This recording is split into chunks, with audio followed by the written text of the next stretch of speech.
female entrepreneurs turned besties share on life, business, and the journey through the mess. Join their community with every new episode for connection, education, a few laughs, and the hype energy like a bathroom full of drunk girls at a bar. It's okay. We're your friends now! Women, fuck yeah. Women, Fuck yeah. Hey, y'all, it's Ashleigh. Hey, everybody, it's Biz. Hey, y'all, it's Katie, and welcome to another week of We're Your Friends Now. I'm so happy to see y'all. This is like, the sun is shining outside, and now the sun is shining inside because I can talk to you. I know, it is. It's always so nice whenever we pop in to do these. I just kind of have to take a minute and just take a breath and like see y'all. It's like, comfort, friends. My friends. Community. I'm getting sweaty. Okay, so the last couple that I've posted, we've done this like, I don't really have an outline. Here's what I want to talk about. It's going to be messy. And we're going to do the same today, but it's not going to be like sad messy. And I want to make a blanket statement because I feel like sometimes people make feminist statements or something, and the conversation tends to go anti-man.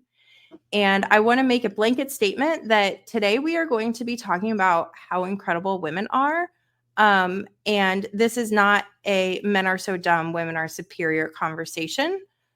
This is a moment where we get to celebrate us. So for those of you who have that stuck in your head, take the two apart.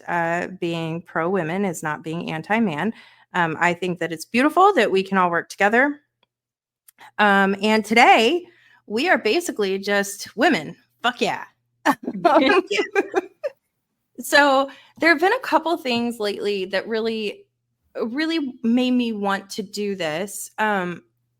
Besides just conversations, like a few weeks ago, there was the whole man versus bear thing going around. And then this commencement speech, obviously, I won't even say the guy's name. It's Taylor's boyfriend's teammate. Then just like a few instances that have come up where, I think that we get told what we need to be really frequently. And some of it is trying to be empowering because they're telling us you can have it all or you can do it all or whatever. And sometimes it unintentionally adds pressure to us. And so I want to take a beat and like today, let's just celebrate and talk about like things that society tells us that we should or should not do. And this is going to be your gentle reminder for everybody listening from us, your friends, basically that you have full permission to live the life that you fucking want. And we're going to talk about that. And we're going to talk about how incredible women are and all the things that we can do and all the choices that you have in life. Hell yeah. Heck yeah. I also brother is the only boy mom here that there is so passionate. And I love that because I think about this a lot in the frame of like how I'm raising my kid and the world that she's in. And like going back to this podcast here where y'all were talking about being boy moms, it really changed my whole perspective on that and how important it is. And I'm like so grateful that you have a son that you're raising. I am with that. So I mean, obviously it's important all the way around, but I'm just saying, y'all, whenever y'all brought that out to me, it just really like gave me a different perspective that I didn't realize I was lacking. And I think that I appreciate you saying that. And I think that like Brett and I have this conversation a lot, and I'm sure, Ashleigh, this was part of your thought process when you got together with Shane, right? Is like the man that I'm with needs to celebrate me as a woman in front of my son so that he sees that that is what should happen. Oh yeah, absolutely. Like to raise a son that in today's society is kind of terrifying because of the way the internet really does target and attempt to radicalize men. And how great of a fantasy is it to be told life is supposed to be so easy and great for you. Women were supposed to be doing all these things and you've been robbed of that. and women actually aren't happy doing the things and this is all because of feminism. And like, what a great fantasy to dive into. It's so scary to think about how that can happen, and truly having really strong values at home that have been demonstrated over and over and over again it's the only way to safeguard against it. You can't educate your way out of that. Yeah, totally agree. And it's something like, we talk about frequently, my love language is words of affirmation. And part of the reason that Brett and I talk about it so much is not only to fill my cup, but also to display in front of Connor, like when he points out things that I do and he celebrates me or explains this is why we're doing this. Or Connor, you and I get to they were at the trampoline park today because mom is going to work. Mom is helping our family. And you and I are to go do this because mom is helping our family. Like, it's just really, it's a lot of intention around that frame of mind. And I'm so grateful to know several men who live their lives this way. And I know that Biz, also you said something so casually once in one of our episodes that I think about it, no joke, almost daily, at least like once a day, where you talk about how you don't ever say something negative about something that people like can't change themselves. And you point out the good things that are like inherent to them. Right. And I think so often, because I try to apply that to Connor also, but I think about how beautiful it is that you're raising a woman in today's society who doesn't look for who is the most conventionally beautiful or who is the skinniest or who has the most dollars in their bank account. You are teaching her from a young age to look at who is she as a unique person and what good choices has she made to be a good person. And like, I love that. That was a good lesson for me. Thank you. Yeah, that comes from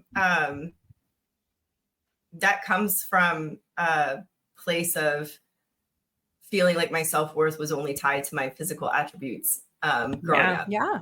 And having to fight that. So I make it a strong point. So it didn't necessarily stem from the healthiest place, but it adapted into it. So I'm grateful for that. Thank you, Katie, for sharing that. Some people who take unhealthy trauma responses and turn them into good lessons would call that growth. And being a leader. Oh, thanks, Katie. Thanks, friends. Thanks. Okay, so let's get into it. I have a couple things that are purely just statements, not connected to each other, and we can expand on them or not. But they are things that like I want to say and have them out there for people to listen to and to hear, and please believe them. And then I also want to talk about a couple different topics. But if y'all have any to add to this, please chime in. I'm 100% here for a good feel-good episode because, like, we haven't had one in a hot minute where I just want to listen to it on repeat to amp myself up. Can we just, I don't know that I want to dissect the nasty. I think I want to just amp it up too. Let's do that. That's mostly what we're doing. Yeah. Right. Great job. Great idea, Katie. I love you. I love you. Okay, so first one is like the most obvious. I feel like when people talk about what society tells women, your beauty is not defined by your waist size. Just going to put that out there for anybody who's struggling with that. I've always loved that comeback when somebody says, "Oh, you're not fat or you're not overweight, you're beautiful," and it's like, "Bitch, did I say I was ugly?" Right.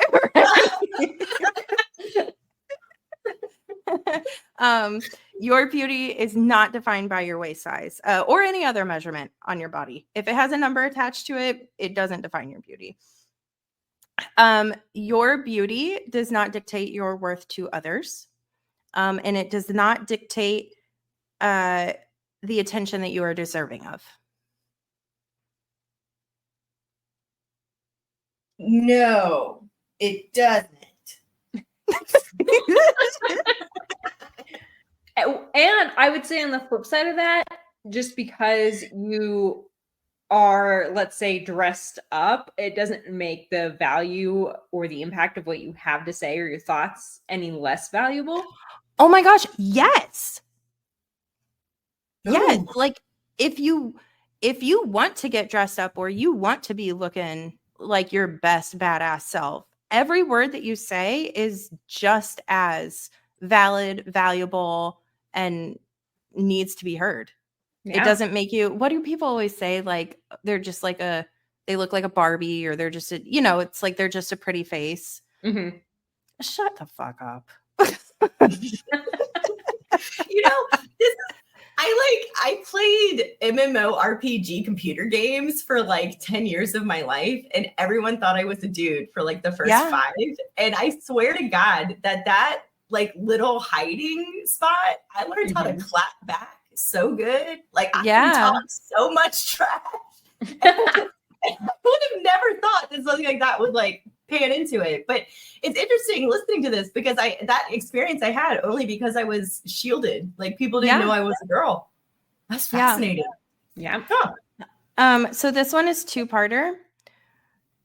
Your dollars in your bank account. So your net worth does not define your self-worth. However, bitches can be billionaires too. Fuck yeah, we can. Yeah, that was my financial advisor told me that, right? Whenever the market turned and I was like making like bank, and then it turned down, and then I was like really freaking out, and she went, girl, stop tying your self-worth to your net worth. And I was like, man, that's golden nugget. But I had a real hard time with that. I struggled with that for a long time, but it don't matter. Yeah, it's hard in a business where you're self-employed and there's a lot of accolades and awards that come along with stuff that basically correlates with what you make, right? They don't always necessarily say, congratulations, biz, you put X amount of money in your bank account, but they do say, congratulations, biz, you closed X amount of business. Yeah. And everybody behind the scenes who knows what that means starts computing. What that means. Yeah, I know. That's why I don't, and I stopped posting my production for that reason. But yeah. Anyway. But then I think the other thing, like I said, it's 2 parts, because like your self-worth is not defined by your net worth, but also like, girl, go get your money. Yeah. You can go make money. Yeah. Better too, in my opinion. Well, sorry, we weren't going to hate. Sorry, I'm not hating. Not hating. I work in a dominated industry, okay? And so like it's hard for me. It's hard for me. And I appreciate the blanket statement you gave, Katie. And like y'all know me, and you know me that I am not one of those people, but like I have to catch myself on this podcast, because you're right. It could very easily swing the other direction. And so just, pointing out that all of us are married, have partners, like all of these things. So, we love them. As we go through this, but yeah, I will spout off those things, because I truly, like what Katie's saying, like we don't hear it enough. We don't hear it enough. And I feel like every little positive pop off I give negates the 5 negative things that woman has heard today. And that's why I pop off that way. And it's hard to explain that to some of our male friends when they hear us rah rah shish kumbah some feminism, what we're actually doing, and that we can, elevate the matriarchy without completely, annihilating. Smash the patriarchy. I mean, we might smash it a little, but annihilating is more the verb. Because I'll never forget, y'all. Okay, so I was at a wedding one time, a Jewish wedding, and in Jewish weddings, the women and the men separate, and they have something called a tish, and then they come together for the ceremony. And I was at a wedding, and the family did not have tishes separated by sex. It was just separated by party, so everyone could be whatever. And the father of the bride, I was walking behind him, and this older gentleman passed him and said, "Where's the groom's tish?" And he said, "Smash the patriarchy already, Donald." No groom's tish. And I just remember pioneering that. I mean, this was like 6 years ago. And I was like, holy cow. Like it's a whole ass movement. And so, That's cool. so that to me is what yeah. I didn't mean to go off on a tangent. I love it. Okay. Why are you apologizing? Okay. Oh, because I don't know. Because I'm in a weird headspace and all right, weird fine. In lieu of an apology, give me a rule that women don't have to follow. Oh, you don't have to wear a bra if you don't want to. Oh, girl, yes, I do. If you don't want to.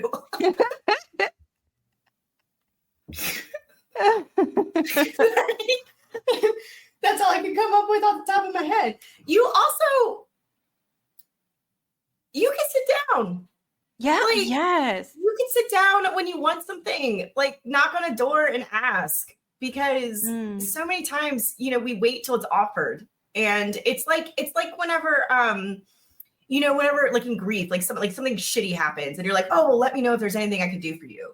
And how horrible that is to say to someone, because you put the burden on the person who is suffering to figure out what they need. And so it's like in that same psychology, like if you flip it, and you can't expect someone else to know what you want. You can't. And if you're waiting for them to offer it to you, you're never going to get it. So you have to actually sit down with yourself, know what you want, then go ask. If they tell you no, then why not? Yeah. And if you have socially awkward friends like me who think, well, I would offer this to her, but I don't know if she wants it. And I don't know if this would actually insult her if I offered it. So I'm not going to. Then you definitely need to ask. I'm willing to help, but I'm scared to ask and offer. It's so funny to me, Ashleigh, every time that you say that you're awkward or that like that, like you're scared to ask or whatever, because to me, I'm like, I just think that you are so like courageous and just so strong and straightforward. It would like, it would probably make me freeze in my tracks to see you in person, like be scared. I know that we talk about, like we chit chat about things that are like scary or whatever. But if I saw you like hesitate or do a double take on something or like stop and get scared, it would just like stop me in my tracks. Yeah, man, I get super awkward about that. Like really, really bad about it. I don't know. So if you're my friend, you have to ask, because I will help, but I'm scared. Well, you need to set some parameter. Well, no, because you also say yes all of the time, a lot of times. And so like, as your friend, right? Like sometimes I'm like, oh, maybe I shouldn't, because then Ashleigh, so it's a conversation. Yeah, but I think even you have had an example. I think you did text me about something once, and I just said no. Okay. No. I don't remember what it was. I did that super recently. I texted to ask you if you wanted to reclaim your title of something. You said no. That's right. It was Katie. It was just like a week ago. And for a second, I was like, is this mean? And I was like, it's the truth. Nope. I asked a question. It wasn't a personal insult. It was an answer. Okay, so generic advice, go ask and also say no, whatever you want to. For everybody. Yeah, and also like on that note, give your answer. Like, don't be rude just to be rude, but just give your answer. No, it's not always up to you to make everything like really, really sugar coated. Just let your yes be yes and your no be no. Yep. You don't like no is a complete sentence is one of my favorite sentences. It's I need to work on dog. That. Thanks. I'm really I need to grow into that. I'm working through it. Yeah. I oftentimes like to provide other solutions or recommendations. But that's also just like I'm super comfortable just saying no. I just really enjoy thinking of like other solutions. So I usually try and find some to offer with a no. Also, I want people to continue to ask me for things. So just because I said no that time doesn't mean I won't in the future. And like Ashleigh, when you said that, I laughed out loud because I was like, all right, well, it could have gone one of two ways and it went this way. And good for her for knowing that she didn't want to do it. I loved it. Okay, so what are some other I think that there's one that it's okay. Let me rephrase. You should have and you deserve female friendships that don't feel catty, bratty, petty, or competitive. And if you don't have them, go find them. I was very much raised. I swear to God, I mean, first yeah. look in the mirror. Like, Yeah. I swear to Yeah. God, I gotta say that. Like, I have been looking really hard for female friendships, and I have been very fortunate to find a few. And go out there and find them, but also you gotta know that what you are putting out is also what is being attracted to you. So Yeah. And I Well, say that lovingly because we're raised to be catty bitches. And we have to break the catty bitch craziness and then all of that. So I mean, it's one of those things that you can kind of, I have a lot of grace for people. But that's also like my boundary there, and knowing what I am capable of providing in friendship and not taking anything less. Yeah. Well, and it's not only are we raised to compete and taught that it's going to be competitive, but we're also told constantly, oh, women are way too much drama to be friends with. Women are real catty. Like, it's just constantly told to you, and it becomes very deep seated in your beliefs, even if it's just subconsciously. And are there women out there that can be competitive or catty? Yes. And so that proves that narrative to yourself. And so you have to do a lot of that inner work to give people the grace for when they do misstep, and also have boundaries so that you don't continue friendships that aren't serving you. Yeah. And I think, like Biz said, it's important to, and this goes for all of these, right? Constantly work on yourself. Like, we are in such a cool period of time where we have so many tools available to us, and we have so much opportunity to take advantage of those. So, like, continue to make yourself a person that people will want to be friends with. Just like Biz is saying, look in the mirror first, but also go get you some girlfriends, because I grew up very much being told, like, women are catty, women are bitches, like blah, blah, blah, whatever. And my high school experience proved that to be true. Some of my college experience proved that to be true. But it also made it so that I wasn't looking for women to be friends with. So the only ones, the only time I thought about it was when somebody would do something. And I'm like, oh, yep, I'm just one of the guys. Like, I've always been one of the guys or whatever. And then I got some good female friendships. And like, if you don't have friends that you can sit around and have these kinds of conversations with, like we do on our podcast, go get you some. Yeah. Because they are the most healing, beautiful, safe friendships that you could possibly want. Yeah. And I think having solid female friendships helps you learn how to accept the treatment that you deserve and not settle for less. Because, like, if my female friends that live in different time zones can at least even send me a birthday card or wish me a happy birthday, like, I'm not going to accept a guy that literally lives next door to me forgetting my birthday exists. Right. You know? Right. That's such a good point. No comment.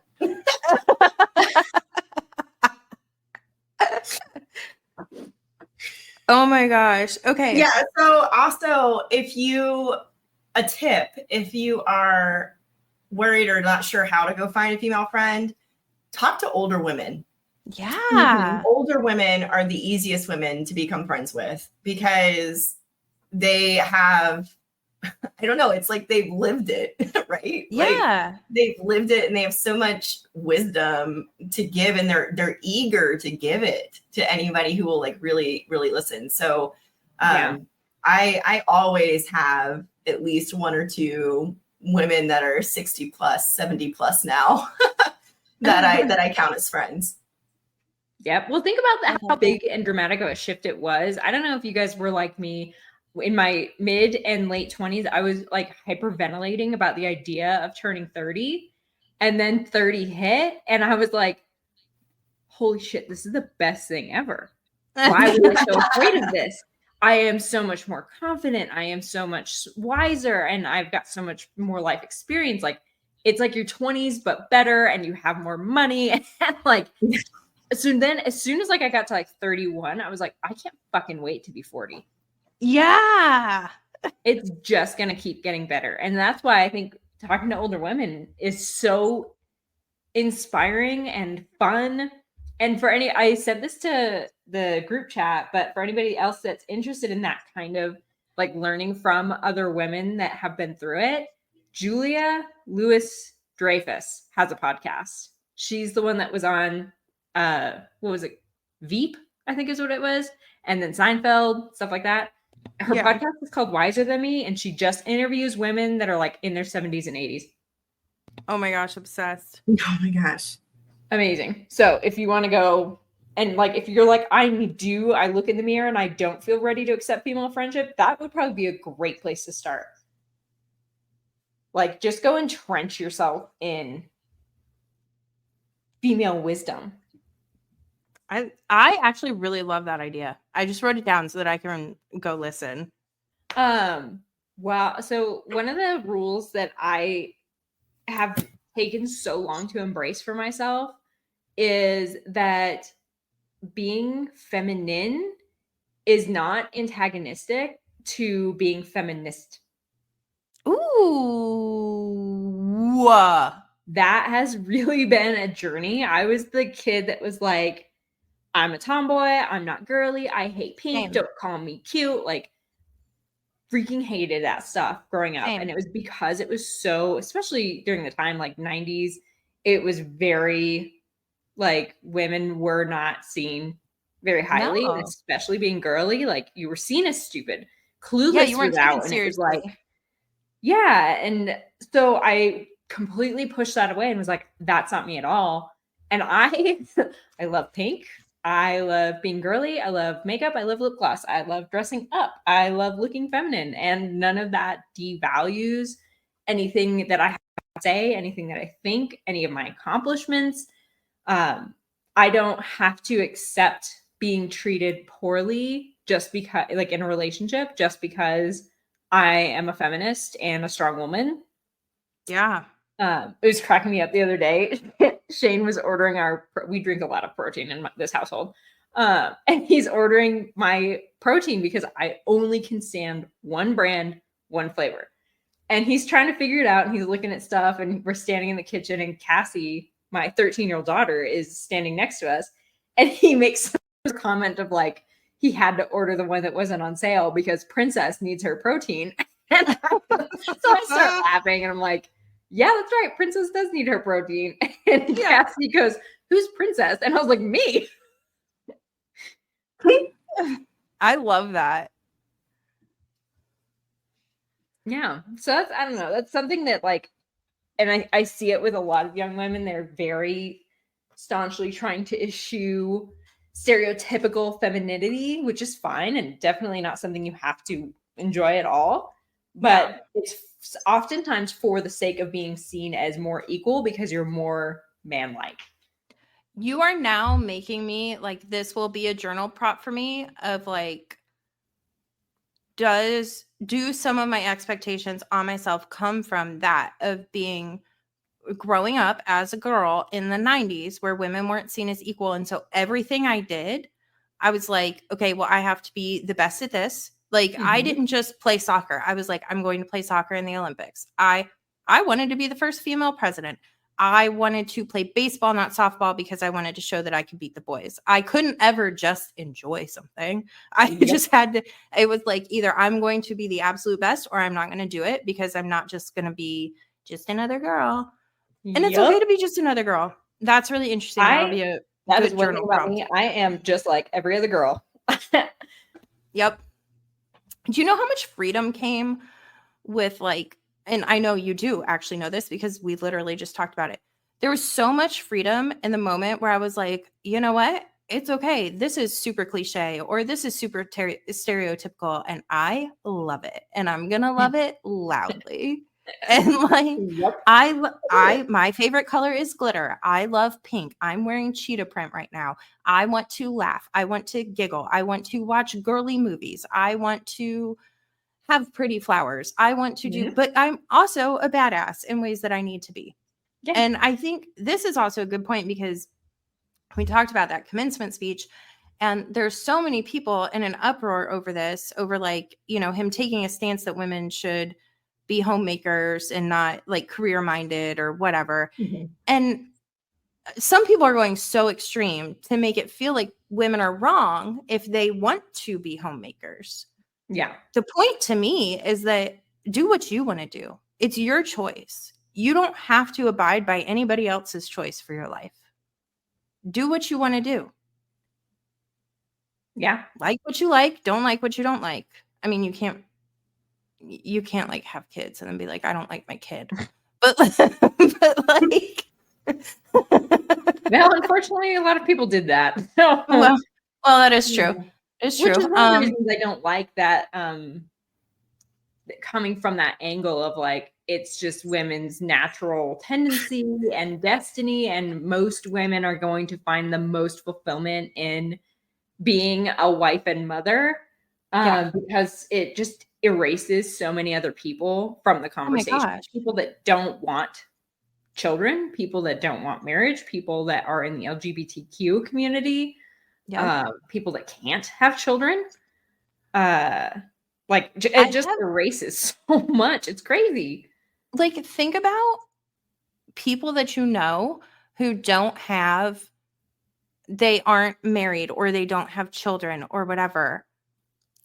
And like, I cannot imagine my life without their voices in it. Yeah.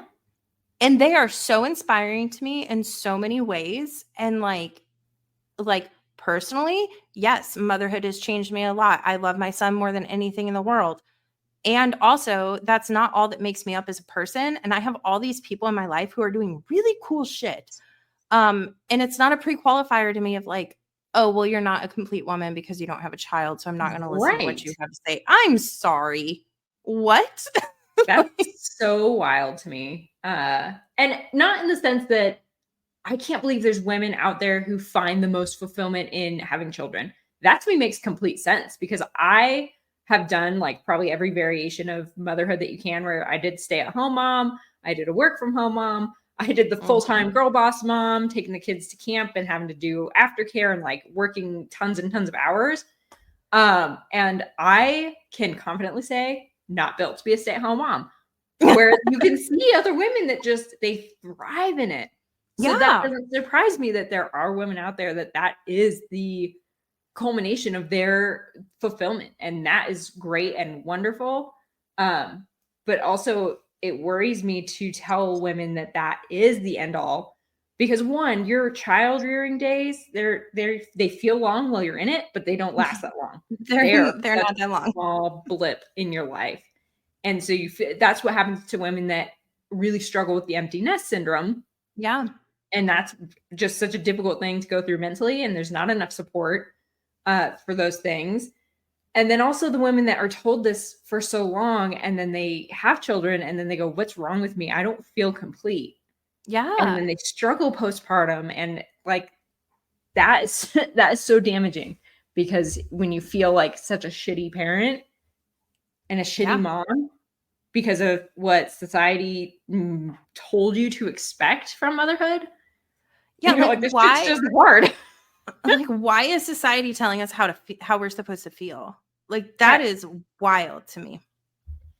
So, all right, we're gonna go through. I jotted a couple things down while I was prepping for this, and then I thought of something else. So I have a little note. We're gonna do Girl Church Part 2.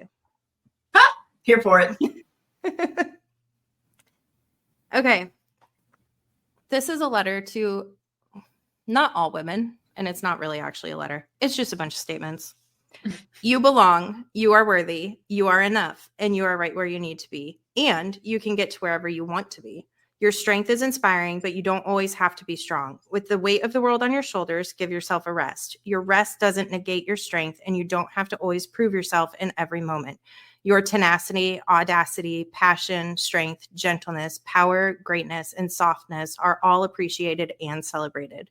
Your unique makeup of you is better than the makeup that you will put on your face. You are loved, you are important, you are enough, and you have permission to live your life on your terms.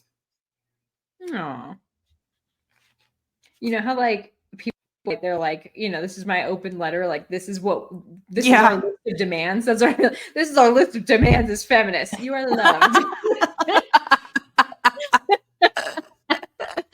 It's so true though. It's so true though. I don't know. It's so funny. I don't want to like talk about this the entire time because I've spent so much energy on this man versus bear thing. But I did enjoy the moment that it provided where I got to share with some guy friends a little bit about like when this first started. So for anybody who doesn't know what it is, the simple question was asked of like if you were in the woods, would you rather come across a bear or a strange man that you didn't know? And the internet just went ablaze as the internet does. Women pretty much without fail answered a bear. And so I have like a group of guy friends that I was talking to about this. And it was funny because some of them are married and they asked their wives and they said their wives like didn't even think. They just said, oh, a bear, oh, bear. And so I listed out some of the things. And this line said that I was mean for choosing a bear. And I said, well, here's the deal.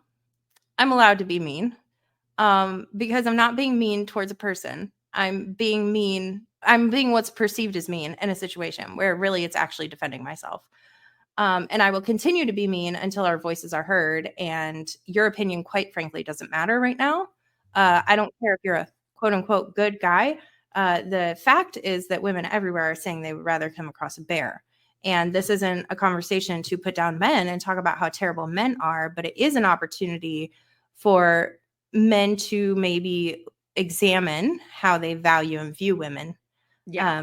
That it's not necessarily violence that is demeaning to us. And if you don't appreciate the women in your life for everything that they are, funny, sarcastic, sweet, kind, smart, hardworking, whatever those characteristics are, then you're part of the problem. Yeah. I think that was what was the craziest thing to me is that seeing how so many individual men took that statement from a woman they don't know and took it as a personal insult to them as if they're the person that they're speaking to and threatened by. Yeah. And I was like, as a white person, can understand that there is some unpacking that you have to do because if, I don't know if you saw the trail, it went off into people of color talking about, would you rather come across a white person or a bear? And they all said a bear. And of course, and it was a really interesting way to think about it that I hadn't. And so then now I'm included in the group of people that are being told you're scary or whatever it is. And you do feel that initial like, but not me. And there's some unpacking that has to happen. And that's just something to think about, whether you're a man that does consider himself a feminist or not. We all have societal things that we carry that we have to unpack and be mindful of, because if you are so concerned about yourself that you're not hearing the concerns of others, there's a disconnect and a problem, and it's going to hurt you ultimately carrying it. Yeah, I agree. All right, y'all. This has been really fun for me. Anyway, I feel good. Yeah. Thanks for coming to my hype session. Yeah, we should just have like a regular standing episode. If we would get organized and make like, a season or something. Ooh. Have you guys seen New Girl when they're interviewing roommates? And she's like, I hope you like feminist rants because that's kind of my thing. Yeah. Yeah. I think about that all the time. Yeah. So yeah, this has been fun. Great topic, Katie. Thanks. Yeah. Thanks, friends. Don't forget to share us with a woman in your life who needs a little pump up, or a guy who needs to know how to celebrate some women. And we will see y'all next week.